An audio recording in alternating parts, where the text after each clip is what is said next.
ऐसा आदेश दिया। महात्मा नारद जी ने बड़े भाव के साथ उसको अंगीकार किया।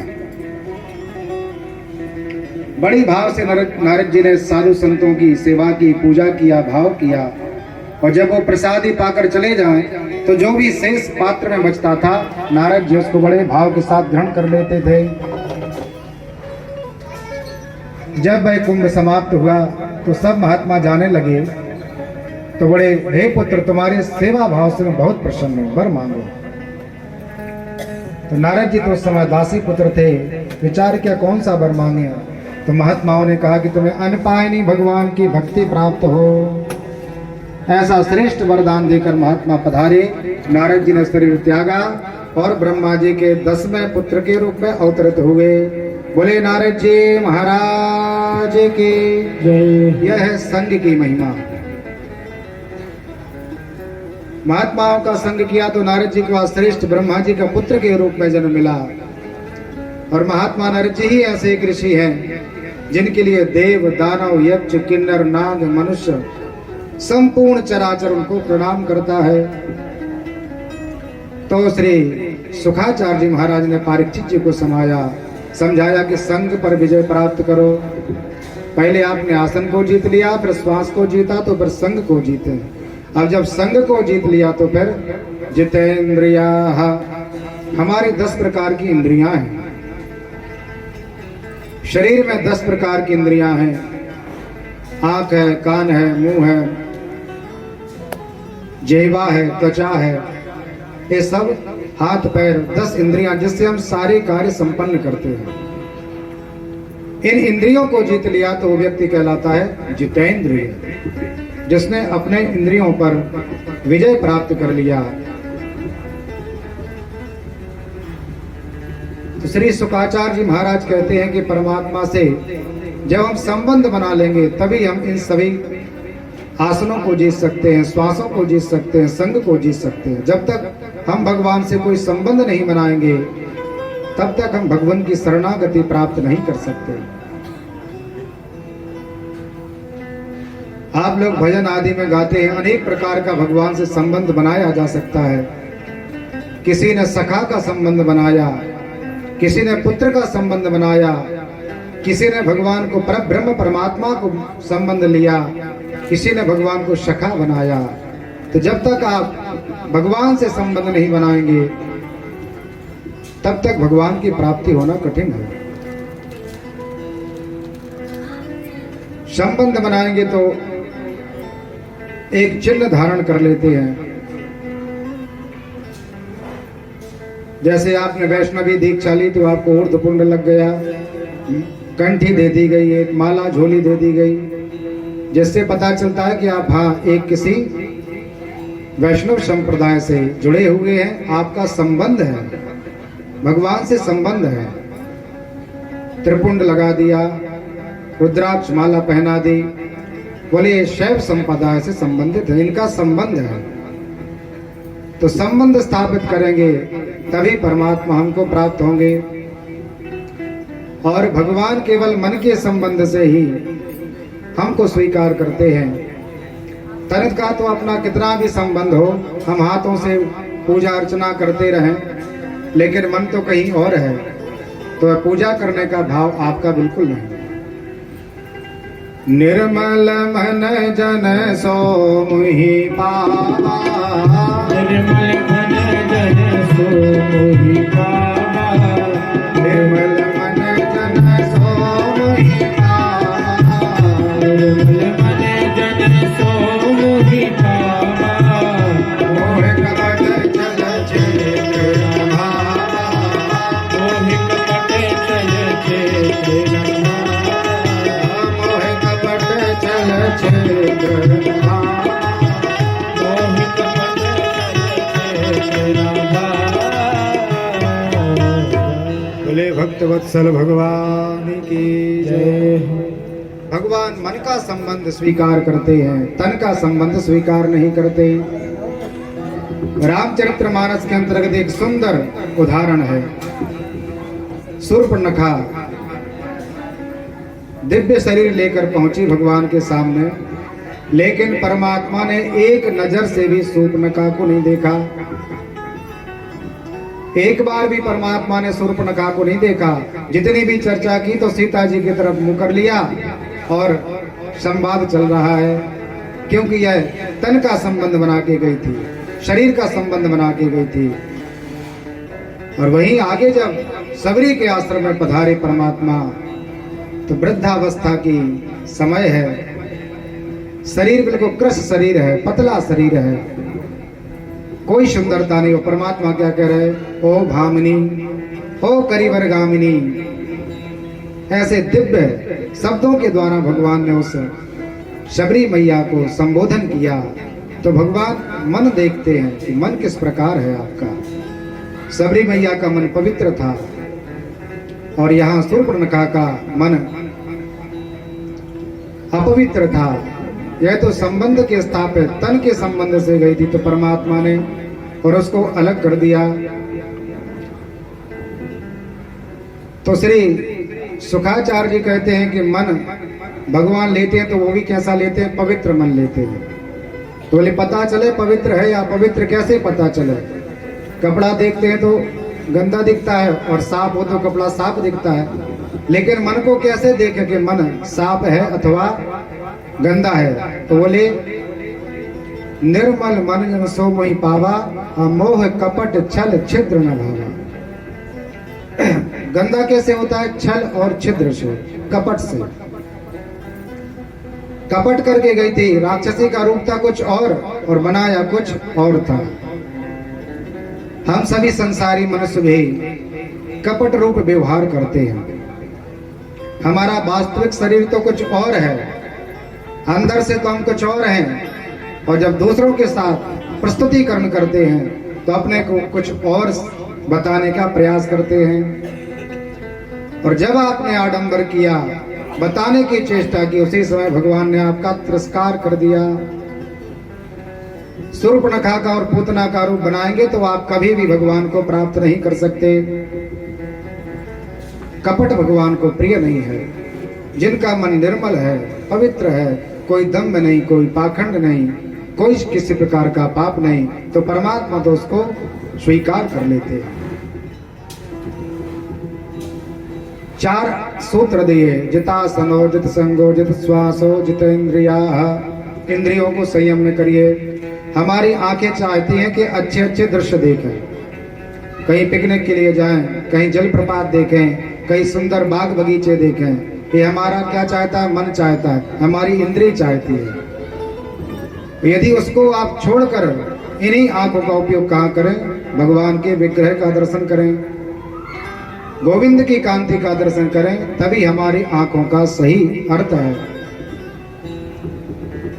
कान यदि हमारे भगवान की दिव्य कथाओं का पान करें, तभी हमारे कानों का सही अर्थ है।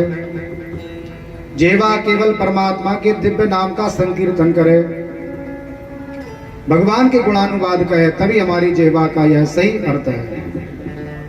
तुलसीदास जी कहते हैं, जिन हरि कथा सुने नहीं काना, जिन हरि कथा सुने नहीं काना, जिन हरि कथा सुने नहीं काना, जिन हरि कथा सुने नहीं काना, श्रवण हृदय भवन समाना, श्री राम जय राम जय राम। नयन संत दर्शन ही देखा, नयन संत दर्शन ही देखा, लोचन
बोले भक्त वत्सल भगवान के जय हो। जिनने भगवान की कथा का श्रवण नहीं किया तो सांप के बिल के समान हमारे कर्ण है, उसका कोई उपयोग नहीं है।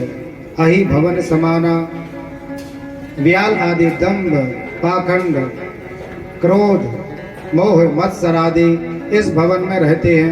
यदि हमने भगवान की दिव्य कथा इन कानों के द्वारा श्रवण नहीं करी, यदि इन आंखों के द्वारा भगवान के श्री विग्रह का दर्शन नहीं किया तो हमारी आंखें मोर के पंख के समान है। यदि हमने परमात्मा के गुणानुवादों को जिह्वा से नहीं गाया, केवल अशब्द बोलते गए, नाना प्रकार के क्रोध युक्त वचन से सबको तिरस्कृत करते गए, तो यह केवल मेंढक की जो जीभ चलती है, जैसे वो टर टर की आवाज करता रहता है, उसका कोई प्रयोजन नहीं, वैसी हमारी यह जिह्वा है। जिस प्राणी का शरीर भगवान के श्री विग्रह के सामने मस्तक झुकता नहीं, गोविंद के कथाओं के सामने नहीं झुकता, गुरु के अपने पादों पर नहीं झुकता, वह तुमरी जैसे तुमर होता है उसके समान हमारा यह शिर है। ये विशेषताएं बताई यदि परमात्मा से हम विमुख हैं तो। जितेंद्रिया इंद्रियों को संयम में कीजिए। जब एक 4 सूत्र दे दिए महात्मा परीक्षित जी को, तो महात्मा परीक्षित जी ध्यानस्थ हो गए और परमात्मा का ध्यान करने लगे। जब ध्यान किया तो मन से भगवान का ध्यान किया। हम सभी भी 2 प्रकार का ध्यान करते हैं, एक तन से ध्यान करते हैं और एक मन से ध्यान करते हैं। मंदिर गए, जल्दी जल्दी से भगवान शिव को दूध दही घी चढ़ाया, शक्कर चढ़ाया, बिलपत्र चढ़ाया और सब कुछ पूजा करने के बाद केवल आपने किससे किया? कर से किया, हाथों से किया भगवान का अभिषेक पूजन, लेकिन मन पता नहीं कहाँ था। पता चला मन आगे दुकान में रखा है कि जल्दी से भगवान का पूजन कर दें, नहीं दुकान खोलने में विलंब हो जाएगा, ऑफिस जाने में देरी हो जाएगी।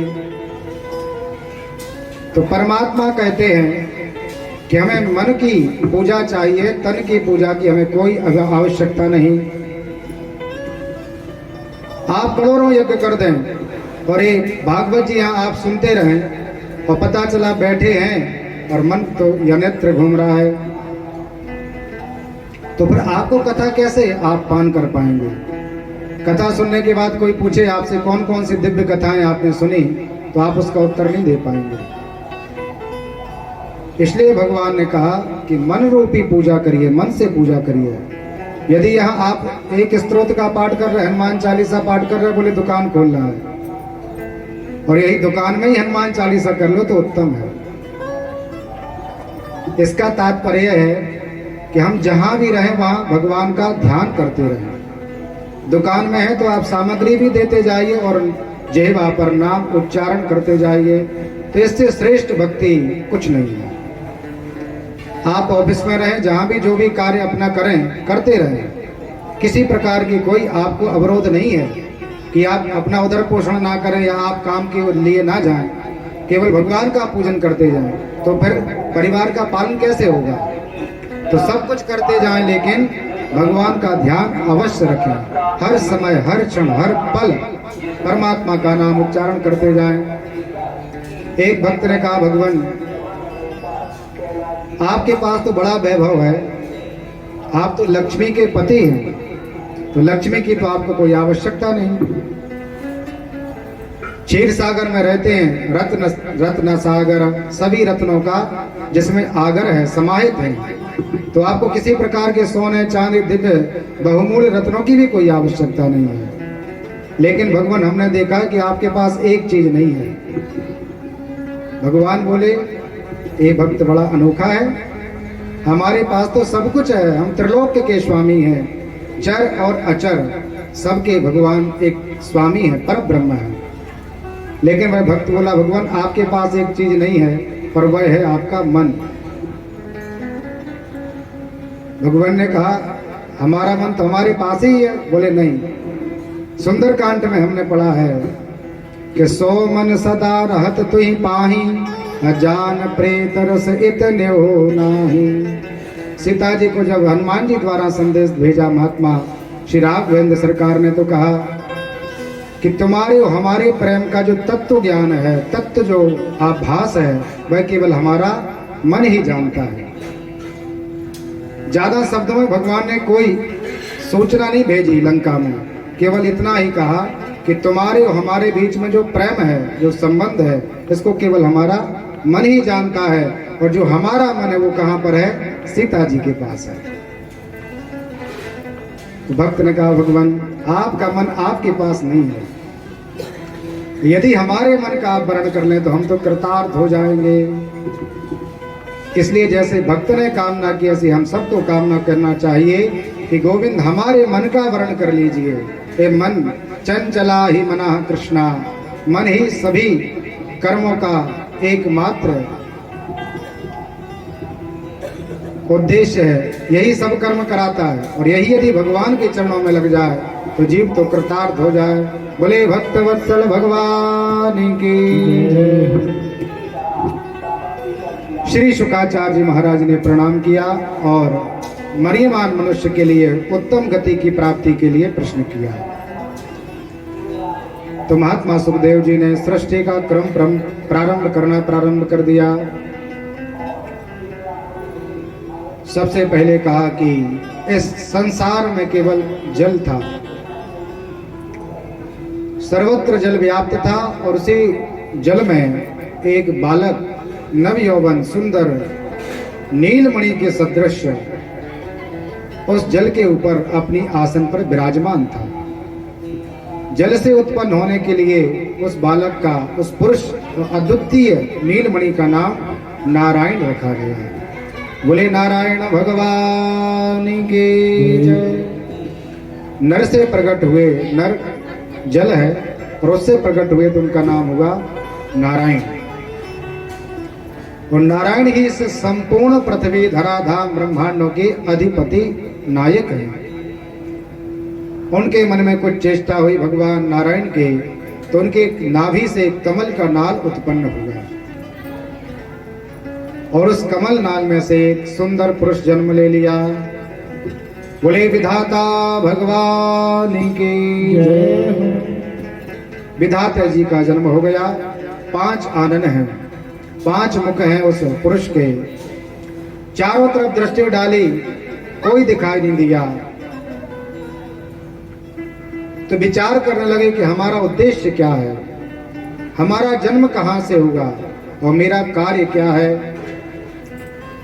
बहुत प्रयास किया तो केवल इस प्रकृति से 2 ही शब्द निकले, एक ता और एक पा। 2 शब्द निकले तो ब्रह्मा जी ने उनको स्वीकार कर लिया, तप। और महात्मा ब्रह्मा जी तप करने लगे। कई हजार वर्ष व्यतीत हो गए तप करते करते ब्रह्मा जी को, लेकिन उनको ये पता नहीं चला कि हमारा उद्देश्य क्या है और हम स्वयं कौन है। तो विचार किया जहां से उत्पत्ति हुई वहीं जाना चाहिए। तो धीरे धीरे कमल नाल से नीचे उतरना प्रारंभ कर दिया।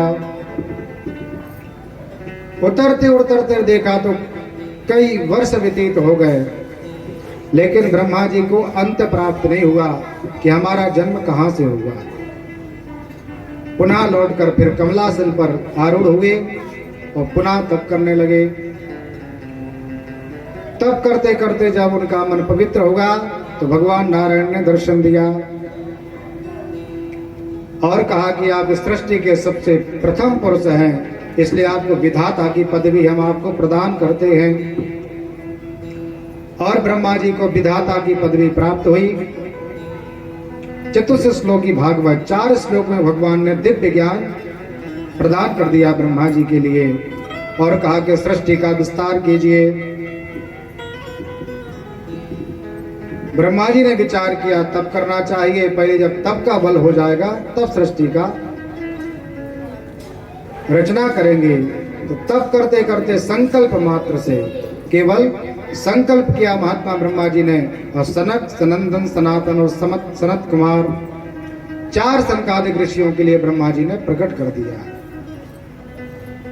हे पूर्वजानां पराजयः, पूर्वजों के भी पूर्वज है महात्मा सनत कुमार जी, सबसे प्रथम पुरुष हैं, ब्रह्मा जी के प्रथम संतान। 4 बालक हैं, देखने में बिल्कुल हूबहू है, एक जैसा रूप है, एक जैसी अवस्था है, कभी किसी प्रकार का कोई जरा प्राप्त नहीं होती, नव यौवन बने रहते हैं। ब्रह्मा जी ने कहा, पुत्रों, हमारे पिता नारायण का आदेश है कि हमें सृष्टि का क्रम प्रारंभ करना है, इसलिए हमने आप 4 पुत्रों को जन्म दिया और आप हमारी सृष्टि को आगे बढ़ाइए। तो सनत कुमार जी तो भगवान का दिव्य 12 अक्षर मंत्र लिया और तप करने के लिए चले गए। ब्रह्मा जी ने विचार किया, इतना तप करने के बाद 4 पुत्र प्राप्त हुए और वह चारों पुत्र भक्ति मार्ग में चले गए, त्यागी बन गए चारों। बड़ा श्रेष्ठ जीवन है सनत कुमारों का, केवल गोविंद के नाम का ही आश्रय प्रदान करते हैं। भगवान का ही ध्यान, भगवान का ही गान, भगवान की कथाओं का श्रवण और पाठन। एक पाठ करते हैं तो 3 श्रवण करते हैं। ब्रह्मा जी को क्रोध आ गया, 4 पुत्र हुए, चारों चले गए, तो क्रोध आया तो भ्रकुटी से एक नील लोहित पुरुष जन्म ले लिया और जन्म लेते हुए रोने लगा, इसलिए उनका नाम रुद्र रखा गया। बोले रुद्र भगवान की जय। महात्मा रुद्र रोने लगे तो ब्रह्मा जी ने कहा, हे वत्स, हमारे पिता का आदेश है कि सृष्टि का क्रम प्रारंभ करिए, इसलिए हमने आपको जन्म दिया और आप आने वाली आगे सृष्टि को आप बढ़ाइए। तो महादेव जी तो विचार करने लगे कि ब्रह्मा जी की यदि सृष्टि बनाते रहेंगे तो इसी में लगा देंगे महात्मा ब्रह्मा, और हम तो भगवान का तप नहीं कर पाएंगे, भगवान का ध्यान नहीं कर पाएंगे, तो कहीं भूत प्रेत डाकनी साकनी पिशाच आदि ऐसे नमूने बना के ब्रह्मा जी के सामने खड़े कर दिए। बोले भगवान, कुछ हमने सृष्टि का रचना किया है, आप देख लीजिए, और यदि आपको पसंद आए तो हम और आगे सृष्टि को बढ़ाएं। ब्रह्मा जी ने देखा, भूत पिशाच योगिनी डाकनी बिच्छू तुतैया आदि ऐसे सब जहर को धारण करने वाले जंतुओं को महात्मा रुद्र ने बनाया। तो ब्रह्मा जी विचार करने लगे कि अभी तो सृष्टि बनी ही नहीं और उनको नष्ट करने वाले पहले बन गए। तो बोले ठीक है, तुम जाओ, तुम्हारा कोई काम नहीं है, तुम सृष्टि प्रारंभ नहीं कर सकते। और महात्मा रुद्र भगवान जाकर के कैलाश पर्वत पर भगवान का ध्यान करने लगे।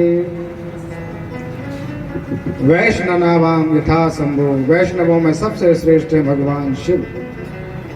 यदि भगवान विष्णु के भक्तों की गणना की जाए तो सबसे पहले प्रथम सूची में पहला नाम है भगवान शिव का।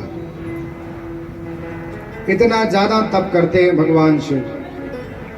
तो किसी संत ने कहा कि हम सब तो गाते हैं, कर्पूर गौरम करुणावतारम संसार सारम भुजगेंद्रहारम सदा वसंतु हृदयाल बिंदे भगवानी से तुम्हारा वंदनावे भारत कुल काल काल कृपाल माना सिमटे से राय दिगंबराय च दिगंबराय नमः शिवाय च नमः शिवाय दिगंबराय च दिगंबराय नमः शिवाय च नमः शिवाय। राम जय राम जय जय राम, श्री राम जय राम जय कर्पूर गौरम। कर्पूर सबने देखा धवल होता है, श्वेत आभा का होता है। तो भगवान का वर्ण कैसा है? कर्पूर गौरम। लेकिन कहा कि भगवान अन्यत्र जब स्तुति आदि में गान का आता है तो भगवान जब कर्पूर गौरम थे तो नील लोहित कैसे हो गए? भगवान का रूप कृष्ण वर्ण कैसे हो गया? तो एक महात्मा ने कहा कि भगवान शिव ने नारायण का इतना ध्यान किया कि परमात्मा का रूप ही इनके ऊपर आ गया। और थे तो कर्पूर गौरम, लेकिन हो गए नील लोहिता। और भगवान नारायण ने भगवान शिव का इतना ध्यान किया कि वो थे श्याम वर्ण थे, और वो कैसे हो गए? धवल हो गए। विष्णु भगवान श्वेत वस्त्र वाले हो गए। शांताकारं भुजगशयनं पद्मनाभं सुरेश्वरं विश्वाधारं गगनसदृशं मेघवर्णं शुभांगं लक्ष्मीकान्तं कमलनयनं योगरुध्यानगम्यं वंदे विष्णु भवभयहरं सर्वलोकैकनाथं। तो भगवान शिव का रूप चला गया भगवान नारायण के पास, और नारायण का रूप आ गया भगवान शिव के पास। इतनी अनन्य भक्ति है एक दूसरों की। जो कोई प्राणी इनको त्याग कर अन्यत्र किसी को भजता है, उसे परम गति प्राप्त नहीं होती। जैसे वहां छठवें प्रश्न किया था शौनक जी ने सूत जी भगवान को कि किसको भजें और किसको छोड़ें। तो श्री सूत जी महाराज ने कहा था कि जैसे वृक्ष होता है, बड़ा वृक्ष है, और उस वृक्ष को आपको पालन पोषण करना है तो आप जड़ में ही जल देते हैं। आप ना फल पे जल डालते हैं, ना पत्ती पर, ना शाखा, ना तना। जल आप कहाँ पर डालते हैं? सिंचित करते हैं जड़ में। और जड़ में आप जल डालते हैं तो संपूर्ण जल की राशि संपूर्ण वृक्ष में पहुंच जाती है। वैसे सभी देवों के जो जड़ स्वरूप हैं वह भगवान नारायण है। परमात्मा नारायण को भज लिया तो संपूर्ण देवताओं का भजन हो गया। हमारे सनातन धर्म में मुख्य 5 देवता हैं जिनका हमें पूजन करना चाहिए। एक गौरी, दूसरा गणेश, जिसका हम सभी प्रत्येक पूजन में प्रारंभ वहीं से करते हैं। तीसरे हो गए भगवान शिव, चौथे नारायण, और 5वें भगवान सूर्य। इन्हीं में संपूर्ण देवता है, 5 देवताओं में। इन्हीं प्रमुख 5 देवताओं का ही हमें पूजन करना चाहिए। रुद्र भगवान का ध्यान करने लगे। ब्रह्मा जी को और क्रोध आ गया, और इन्होंने अपने 10 इंद्रियों से, जैसे अभी 10 इंद्रिय अपन सुन रहे थे, प्रत्येक इंद्रिय से, नाक से, मुंह से, कान से, जिह्वा से, त्वचा से, हाथ से, पैर से एक एक पुत्रों को जन्म दे दिया। इस प्रकार 10 प्रजापतियों को भगवान श्री ब्रह्मा जी ने जन्म दिया।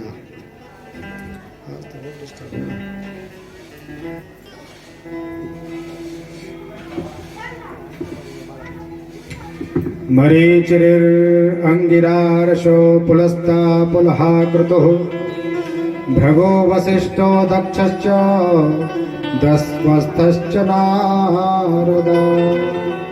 10 प्रजापतियों को महात्मा ब्रह्मा जी ने जन्म दिया। उसमें मरीचि, अंगिरा, भृगु, पुलस्त, पुलहा, क्रतु, वशिष्ठ, दक्ष और 10 में हुए महात्मा नारद जी। 10 प्रजापतियों को जन्म दिया और कहा तप करने के लिए जाइए। जब आपका तप पूर्ण हो जाए तो आना, तो हम आपको सृष्टि का क्रम प्रारंभ करने का आदेश करेंगे। 10 प्रजापति श्रेष्ठ तप करने के लिए चले गए, और यहाँ ब्रह्मा जी ने अपने हृदय से एक पुरुष को जन्म दिया जिसका नाम रखा गया कामदेव। और उसी की प्रतिबिंब स्वरूपा एक रति नाम की स्त्री को ब्रह्मा जी ने प्रकट किया। कामदेव को बड़ा रूप लावण्य था, बड़ा सुंदर था, बहुत सुंदर दिखाई दे रहा था। कोटि सूर्य समप्रभा, करोड़ों सूर्यों के समान कामदेव की कांति थी। तो ब्रह्मा जी प्रसन्न हो गए और 4 वरदान दे दिए कि आपके पास 4 दिव्य अस्त्र हैं। इन अस्त्रों के द्वारा आप सभी देव, मानव, नाग, किन्नर आदि सभी समस्त जीवों को आप जीत लेंगे। सम्मोहन, आकर्षण आदि 4 दिव्य वरदान दिए। कामदेव ने विचार किया, ब्रह्मा जी ने कहा है कि हमें 4 प्रकार का वरदान है, तो क्यों ना हम यह काम यहीं से प्रारंभ कर दें। तो यहाँ ब्रह्मा जी ने अपने वाणी से एक कन्या को जन्म दिया और जिसका नाम हुआ संध्या। परम रूपवती थी वह संध्या, परम कांतिवान थी। कामदेव ने विचार किया, ब्रह्मा जी ने वरदान दिया, ब्रह्मा जी पर ही जाकर के इन अस्त्र शस्त्रों का अनुसंधान करना चाहिए। तो कामदेव ने अपना प्रभाव ब्रह्मा जी के ऊपर छोड़ा और महात्मा ब्रह्मा जो विधाता हैं वह अपनी ही कन्या पर आकर्षित हो गए, संग करने की चेष्टा करने लगे ब्रह्मा जी। तो भगवान रुद्र को क्रोध आ गया कि यदि कोई श्रेष्ठ पद पर बैठकर कोई अनाचार करता है तो वह अनाचार संपूर्ण समाज में फैल जाता है। जैसे ब्राह्मण ही अनाचार करने लगे तो श्रेष्ठ जो 3 वर्ण हैं वो अपने आप ही नाना प्रकार के पाप करने लगते हैं। वो कहते हैं ब्राह्मण लोग तो करते, हमें करने में क्या हो रहा है। महादेव जी ने विचार किया ब्रह्मा जी ही ऐसे ही काम करेंगे तो संतति कैसी होगी। तत्काल अपने त्रिशूल से एक सिर अलग कर दिया और ब्रह्मा जी हो गए चतुरानन। आरती में गाते हैं आप लोग, पहले ब्रह्मा जी पंचानन थे, 5 आनंद थे, परमात्मा हो गए चतुरानन। शिव जी को वह ब्रह्म हत्या लगी, रुद्र भगवान को, वह भगवान का बटुक भैरव रूप था। वह ब्रह्म हत्या चारों तरफ घूमती रही भगवान के पीछे पीछे, लेकिन वह अलग नहीं हुई। और जैसे ही महादेव जी काशी में आए और जैसे ही पिशाच मोचनी कुंड के पास आए और ब्रह्म हत्या तत्काल अलग हो गई। ऐसी पावन नगरी है काशी, जहां के सेवन मात्र से करोड़ों जन्म के संचित पाप भस्मीभूत हो जाते हैं। ज्ञानदायिनी मोक्षदायिनी काशी है। ज्ञानी यदि ज्ञान को आपको चाहिए, बुद्धि की अभिलाषा है, तो सरस्वती जी का पूजन नहीं बताया भागवत जी में, लिखा है कि भगवान शिव की आराधना करिए। यदि आपको रूप लावण्य चाहिए है तो उर्वशी नाम की अप्सरा का आप चिंतन करिए। सुंदर पुत्र चाहिए तो गंधर्वों का आप चिंतन करिए। और यदि कुछ नहीं चाहिए है, केवल भक्ति चाहिए, तो भगवान नारायण का ध्यान करिए। महादेव जी काशी में पहुंचे और वह ब्रह्म हत्या छूटी और वहीं भगवान काल भैरव के रूप में प्रतिष्ठित हो गए। बोले काल भैरव भगवान की हर हर महादेव शंभो काशी विश्वनाथ गंगे। हर हर महादेव शंभो काशी विश्वनाथ गंगे। हर महादेव शंभो काशी विश्वनाथ गंगे। हर महादेव शंभो काशी विश्वनाथ गंगे। काशी विश्वनाथ गंगे, काशी विश्वनाथ गंगे। माता पार्वती गंगे। हर हर महादेव शंभो काशी विश्वनाथ गंगे। हर हर महादेव शंभो काशी विश्वनाथ गंगे। ताली से बजाती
बोले काशी विश्वनाथ भगवान की जय। काशीपुरी की जय। अति पावनी काशी। यहाँ 10 प्रजापतियों को जन्म दिया भगवान ब्रह्मा ने, तप करके आए और दिव्य तप करने के बाद इनकी कीर्ति बढ़ने लगी। उसी में 10वें पुत्र हैं महात्मा नारद जी। पर एक दिन भगवान ब्रह्मा जी ध्यानस्थ थे और ध्यान से ही वाणी से सरस्वती अभी सुना और छाया से एक करदम महात्मा को जन्म दे दिया। करदम नाम के एक तेजस्वी बालक को जन्म दिया। ये सभी संकल्प सिद्धि से हो रहा। केवल ब्रह्मा जी ने मन में अभिलाषा की और पुत्र की प्राप्ति हो गई। एक दिन भगवान नारायण का ध्यान कर रहे थे ब्रह्मा जी और अपने चारों सिर से एक एक वेदों को प्रकट कर दिया। ऋग यजु साम अर्थ चारों मुखों से एक एक वेद उत्पत्ति हो गई। भगवान के हृदय से धर्म की उत्पत्ति हुई और भगवान ब्रह्मा जी के पीठ के भाग से अधर्म की उत्पत्ति हुई।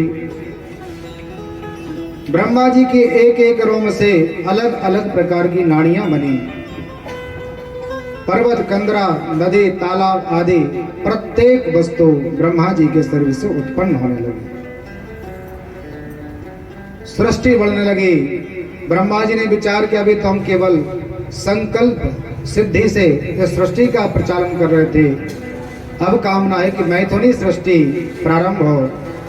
तो अपने दाहिने भाग से एक पुत्र उत्पन्न किया, उसका नाम रखा गया महात्मा मनु। और वाम भाग से एक स्त्री का जन्म दिया और उनका नाम रखा गया सतरूपा, मनु सतरूपा। और इन्हीं से आगे चल करके मानवों की उत्पत्ति हुई। मनु के ही हम वंशज हैं, इसलिए हमारा नाम मानव है। महात्मा मनु भी भगवान के भक्तों की सेवा करने वाले, भगवान के चरणों का आश्रय ग्रहण करने वाले। दिव्य इनके यहाँ 3 कन्याओं का जन्म हुआ। आकुति, देवहूति और प्रसूति 3 कन्याएं हुई और 2 पुत्रों को जन्म दिया, प्रियव्रत और उत्तानपाद। महात्मा मनु की 5 संतानें हैं, 3 कन्या और 2 पुत्र।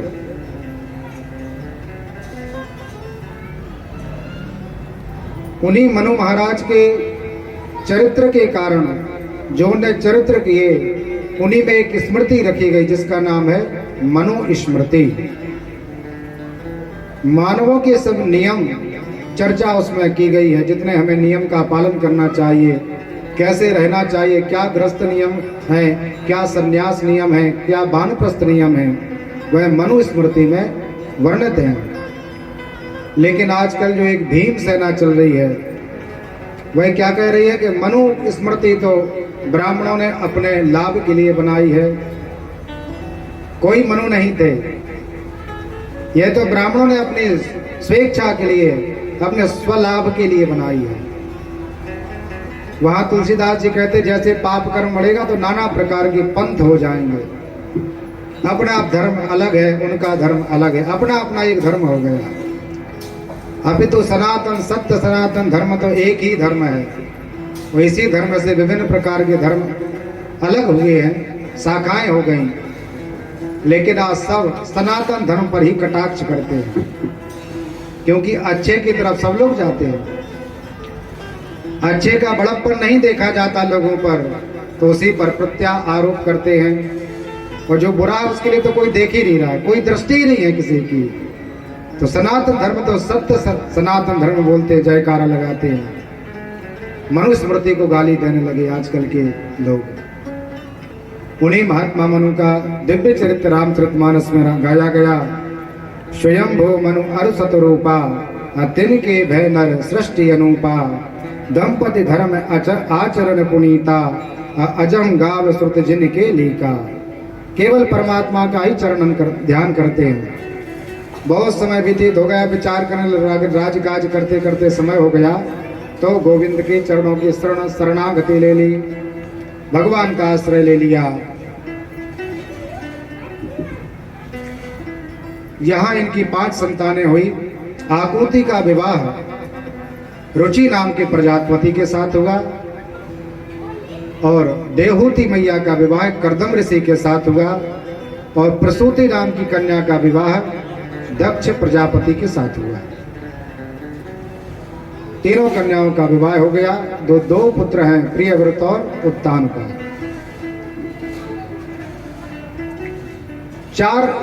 10 ऋषियों से विभिन्न प्रकार के ऋषियों की परंपरा बढ़ने लगी। जो 10 प्रजापति अभी हुए थे, इनकी समस्त पृथ्वी में जितना जीव है वह उन्हीं की संतान है। कश्यप भगवान भी उन्हीं मनु के पुत्र हैं और इनका 2 भार्या हैं कश्यप भगवान की, एक दिति और एक अदिति।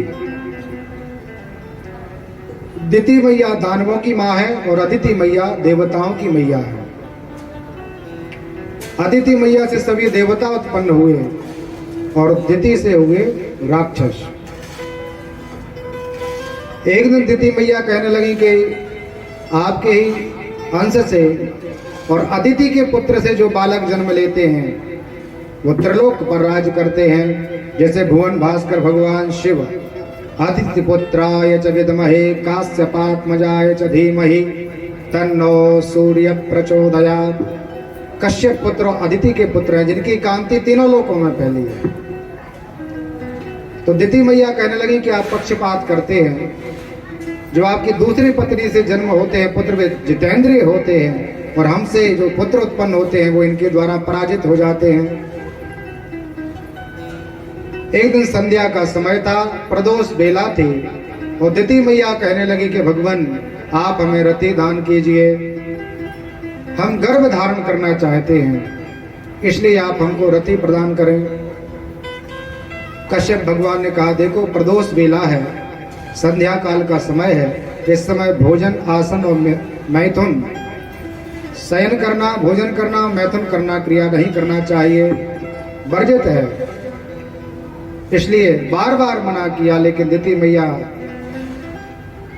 कश्यप भगवान की बातों को स्वीकार नहीं की और यहाँ कश्यप भगवान ने रति प्रदान कर दिया। मना करने के बाद भी जब मैया नहीं मानी तो गर्भ धारण हो गया। दिति मैया ने गर्भ धारण कर लिया। एक दिन यहाँ क्या हुआ, वैकुंठ धाम में जय और विजय नाम के 2 द्वारपाल थे। शनकादिक ऋषि और महात्मा नारद जी का ऐसा है कि कहीं भी चले जाएं कोई किसी प्रकार की रोक टोक नहीं है। देवताओं के पास चले जाएं या दानवों के पास चले जाएं। तो एक दिन सनत कुमार भगवान नारायण का दर्शन की कामना से वैकुंठ पधारी। द्वारपाल बाहर खड़े थे, जय और विजय नाम के द्वारपाल, और उन्हें सनत कुमारों को जाने से रोक लिया। सनत कुमार विचार करने लगे कि भगवान की भक्ति में जो अवरोध करता है वह भगवान का द्वारपाल नहीं हो सकता, वह तो राक्षस है। जैसे हम कोई शुभ कर्म करें और उसमें कोई अवरोध डाले तो वह मानव नहीं है, वो क्या है, दानव है। अभी तो सबको भगवान का काम करना चाहिए और जो कर रहा है उसको भी मना कर रहे हैं। तो सनत कुमार ने विचार किया द्वारपाल के योग्य नहीं, तत्काल श्राप दे दिया जाओ, तुम घोर राक्षस की योनि में प्राप्त हो जाओ। तो जय और विजय नाम के दोनों राक्षस और दिति मैया के गर्भ में स्थित हो गए। समय आने पर मैया ने प्रसव किया और हिरण्याक्ष और हिरण्यकश्यपु का अवतरित हो गया। दोनों ने जन्म ले लिया। जय और विजय नाम के जो द्वारपाल थे वो हिरण्याक्ष और हिरण्यकश्यपु का रूप ले लिया। बड़े तेजस्वी दानव थे। तब किया, ब्रह्मा जी का आशीर्वाद ले लिया। दोनों ने ऐसे अतुलनीय वर प्राप्त किए कि हमें सृष्टि के किसी व्यक्ति से हमारी मृत्यु ना हो। और सबसे पहले ब्रह्मा जी को ही दुख देने लगे। इंद्रादिक देवताओं को जीत प्राप्त कर ली और इंद्रपुरी को खाली करा लिया। दिक्पालों को जीतने लगे। हाहाकार मच गया सारी पृथ्वी पर। इन दोनों दैत्यों का इतना आतंक हो गया, ना ब्राह्मण पूजन कर्म कर सकते हैं, ना यज्ञ हो सकता है, ना दान तपस्या हो सकती है। सब भगवान ब्रह्मा जी के पास गए, भगवान रक्षा कीजिए, इस दानवों से हमारी रक्षा कैसी हो। एक दिन भगवान ब्रह्मा नारायण के ध्यान में थे और एक छींक आई और छींक से ही 12 रूप में भगवान अवतरित हो गए। बोले 12 है भगवान की। भगवान ने 12 रूप धारण किया और 12 रूप में भगवान ने हिरण्याक्ष से वध कर दिया। कितना समय लड़ते लड़ते और हिरण्याक्ष को परास्त करके मृत्यु के घाट उतार दिया।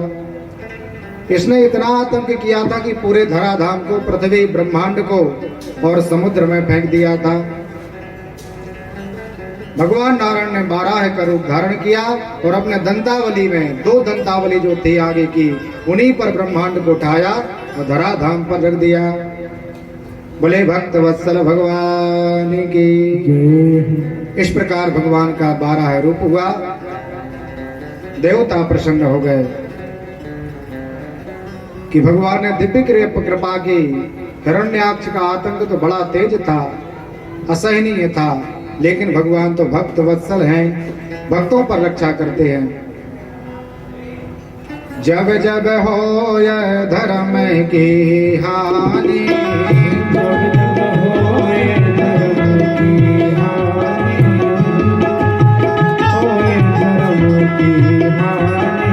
जब जब हो यह धर्म की हानि, जब जब हो धर्म की हानि,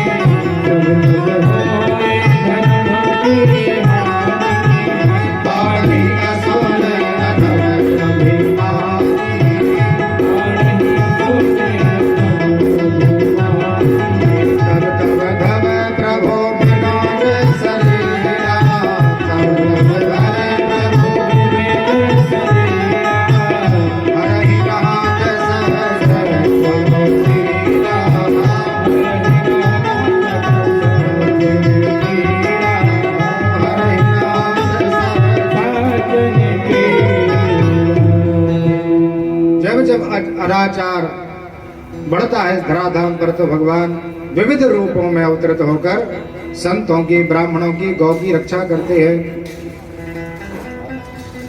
यहाँ श्री शुकाचार्य महाराज ध्यानस्थ हो गए और महात्मा परीक्षित जी को महात्मा मनु की दूसरी कन्या, जो मझली कन्या थी, देवहूति मैया का चरित्र कहने लगे। जो ज्येष्ठ कन्या थी उसका विवाह तो रुचि प्रजापति के साथ हो गया, और जो मझली कन्या थी उनका नाम था देवहूति मैया। बड़ी सुंदर थी और बड़ी शिष्ट थी, शिष्टाचार से शील गुण संपन्ना, शील से युक्त थी और परमात्मा की परम भक्ता थी। मनु ने सब जगह दृष्टि डाली, ब्रह्मांड में दृष्टि डाली कि हमारी कन्या के योग्य वर कौन हो सकता है, लेकिन कोई प्राप्त नहीं हुआ। छोटी कन्या का विवाह दक्ष के साथ कर दिया, बड़ा का विवाह रुचि प्रजापति के साथ, लेकिन मझली कन्या का विवाह करने के लिए कोई योग्य वर नहीं मिल रहा। बहुत विचार करते करते विचार किया, कन्या को ही विमान पर बिठा लें और जिस पुरुष को कन्या वर्ण कर देगी उसी के साथ हम इसका विवाह कर देंगे। तो मैया देवहूति को एक सुंदर विमान पर बिठाया और भगवान मनु जी विचरण करते करते कर्दम आश्रम पर पधार गए। कर्दम भगवान भी भगवान ब्रह्मा जी की छाया से उत्पन्न हुए थे। ये भी भगवान नारायण के परम भक्त हैं। कर्दम आश्रम देखा तो स्वतः ही मनु का मन उस तरफ आकर्षित हो गया। प्रथम दिवस में अपन ने सुना था कि जहां हमारा मन आकर्षित हो जाए या स्वतः ही शांति को प्राप्त हो जाए तो समझना चाहिए यहीं से भगवत प्राप्ति होगी। मनु महात्मा वहां पहुंचे, विचार करने लगे कुछ समय हमें शास्त्र में समय निकालना चाहिए। तो अपनी कन्या को उतारा और महात्मा कर्दम के चरणों में प्रणाम किया। उन्होंने एक दिव्य आसन, 2 आसनें बैठने के लिए दी, एक तो मैया देवहूति के लिए और एक भगवान मनु के लिए। यहां महात्मा कर्दम ने मैया देवहूति की परीक्षा ली, 2 आसन दी, तो मनु महात्मा तो विराजमान हो गए, क्योंकि महात्मा मनु तो ज्येष्ठ हैं, श्रेष्ठ हैं कर्दम जी से, तो आसन पर बैठ गए। एक भाव ये बनाया महात्मा मनु ने कि एक तो गुरु माता और पिता के द्वारा दी गई आसन पर बैठना नहीं चाहिए या इनसे आसन बिछवाना नहीं चाहिए। यदि गुरु आसन डाल दे तो आप उस पर विराजमान ना हो। मैया को परीक्षा ली, मैया विचार करने लगी, तेज संपन्न है महात्मा और आसन दी है तो इनका तिरस्कार भी नहीं होना चाहिए, क्योंकि यदि आगे जाकर के यही हमारे पति के रूप में प्राप्त हो जाए और पति के द्वारा दी गई आसन पर स्त्रियों को कभी नहीं बैठना चाहिए। उनसे आसन ना डलवाएं, आप उनको आसन डालिए और उनको पधराइए, उनको विराजमान कराइए। तो मैया ने क्या किया, अपना दाहिना हाथ और आसन पर रख दिया। तो मानो दोनों प्रकार की सेवा हो गई, एक तो उनकी आज्ञा का पालन भी हो गया और किसी प्रकार का उल्लंघन नहीं हुआ, क्योंकि माताओं का जो दक्षिण भाग है, दाहिना भाग है, पति का होता है। भगवान शिव अर्ध नारी नटेश्वरा आदि भाग में भगवान शिव और अर्ध भाग में मां सती मैया पार्वती। जैसे ही वह सील देखा महात्मा करदम ने, कन्या तो बड़ी सीलवान है, तो यहाँ महात्मा करदम को भी मन हो गया कि यदि यह कन्या हमको प्राप्त हो जाए तो हमारा गृहस्थ आश्रम धन्य हो जाएगा। किसी प्रकार का मन नहीं था महात्मा करदम का कि हम विवाह करें या इस गृहस्थ आश्रम में आए। वह तो भगवान के द्वादशाक्षर मंत्र का जाप करते थे।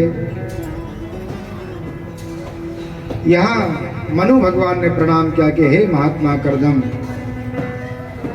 हमारी एक आपसे विनती है, एक प्रार्थना है,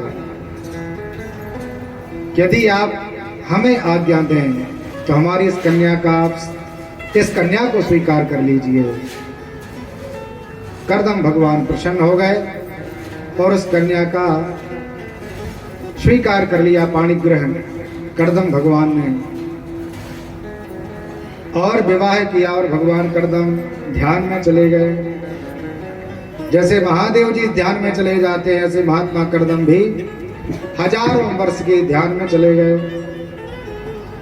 यहाँ मैया देवहूति प्रतिदिन प्रातः काल वेला में उठकर फूलों का संचय करती हैं, ब्राह्मणों की अतिथियों का पूजन करती हैं, अपनी पति का पूजन करती हैं और उन्हीं के सामने बैठकर दोनों हाथ जोड़कर उन्हीं के सेवा भाव में तत्पर है। हजार वर्ष बीत गए लेकिन मैया ने एक अवरोध नहीं दिया महात्मा करदम को कि उठिए, किसी प्रकार का कोई आदेश नहीं। और प्रतीक्षा कर रहे हैं कि भगवान की समाधि कब टूटेगी। हजारों वर्ष व्यतीत हो गए करदम की। जब नींद खुली, समाधि से बाहर आए भगवान, तो देखा कोई एक कृश शरीर कैसा हो गया, देवहूति मैया का कृश हो गया, पतला हो गया, बालों की जो है जटाएं बन गई। ऐसी स्त्री को देखा तो भगवान करदम कहने लगे, हे स्त्री, हे अबले, हे शक्ति, तुम कौन हो। करदम भगवान सब भूल गए भगवान के ध्यान में। मैया ने कहा, भगवान हम आपकी पत्नी हैं और हम मनु की द्वितीय कन्या देवहूति और आपकी पत्नी। महात्मा करदम विचार करने लगे, देखो तो कितनी साध्य हुई है। विवाह करने के उपरांत हम समाधि में चले गए, इसने केवल हमारा प्रतीक्षा करते करते इसने तप करने दिया और तप के द्वारा अपने शरीर को कृश कर दिया। अपने दिव्य तेज के द्वारा महात्मा करदम ने 16 वर्ष का मैया को बना दिया और स्वयं जितेंद्र हो गए। स्वयं भी नव बालक की तरह युवावस्था को प्राप्त हो गए। इतना तेज था महात्मा करदम में। और दाहिना हाथ पकड़ करके एक विमान पर आरूढ़ कर लिया। श्री सुखाचार्य जी महाराज कहते हैं कि करदम भगवान ने देवहूति मैया के साथ दिव्य उपभोग किए। कई वर्ष व्यतीत हो गए उपभोग करते करते, तो यहाँ मैया के यहाँ 9 कन्याओं का जन्म हो गया। करदम भगवान ने कहा था कि हम आपके साथ पाणी ग्रह संस्कार तो करेंगे, विवाहित तो करेंगे, लेकिन जैसे ही संतति होगी और हम गृहस्थ आश्रम को त्याग देंगे, गृहस्थ आश्रम छोड़ देंगे। कन्याएं प्राप्त हुई तो मैया से कहा देवहूति से कि अब हम गृहस्थ आश्रम का त्याग कर रहे हैं। मैया ने कहा भगवान आपने कहा था पुत्र प्राप्त होगा तो गृहस्थ आश्रम का तिरस्कार करेंगे, छोड़ेंगे। पुत्र के इंतजार में यहाँ मैया क्या 9 कन्याएं हो गई। 9 भक्ति मानो, साक्षात 9 प्रकार की भक्ति करदम आश्रम में विचरण कर रही है। देवता भी दर्शन को पधारते हैं ऐसी कन्याओं के। एक दिन महात्मा ब्रह्मा जी अपने 10 पुत्रों को लेकर विचरण करने लगे तो 10वें पुत्र थे नारद जी।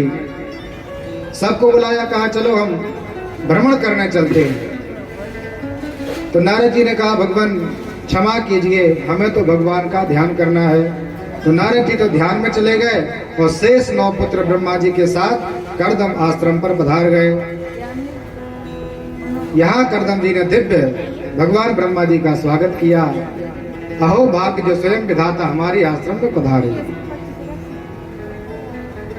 आश्रम में पधारे तो देखा 9 कोई बालिकाएं वहां से विचरण कर रही हैं। ब्रह्मा जी के मन में आकांक्षा हुई कि हमारे पास 9 पुत्र हैं और करदम भगवान के पास 9 कन्याएं हैं। यदि भगवान नारायण की कृपा हो जाए तो इनका पाणिग्रह संस्कार हो जाए।